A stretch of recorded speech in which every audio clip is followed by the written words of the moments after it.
નમસ્કાર વિદ્યાર્થી મિત્રો, ધોરણ 9 વિષય ચિત્રકલાના મૂળ તત્વ ચિત્રકલા પાઠ 2 ચિત્રકલાના મૂળ તત્વો વિભાગ 2 આકાર. પ્રશ્ન 1,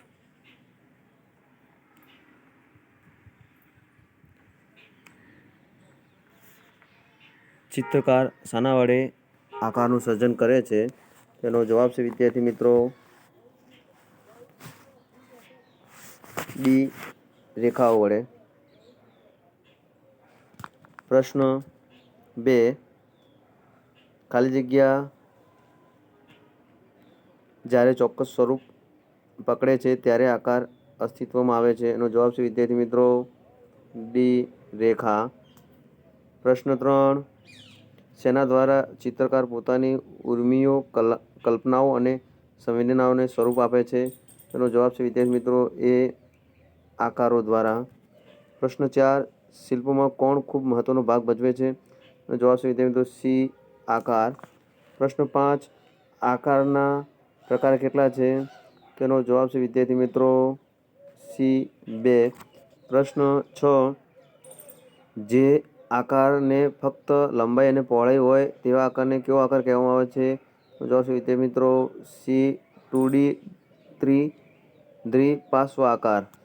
પ્રશ્ન 7, જે આકાર લંબાઈ, પહોળાઈ અને જાડાઈ કે ઊંડાઈ હોય તે આકારને કેવા પ્રકારનો આકાર કહેવામાં આવે છે? તેનો જવાબ છે વિદ્યાર્થી મિત્રો બી.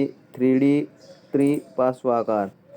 પ્રશ્ન 8, દ્વિપાર્શ્વ આકાર 2D કોને કહેવાય છે? તેનો જવાબ છે વિદ્યાર્થી મિત્રો બી. ફોટો ફ્રેમને.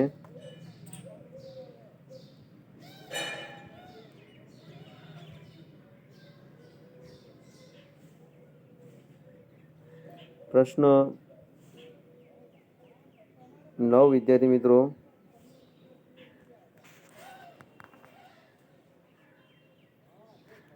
દ્વિપાર્શ્વ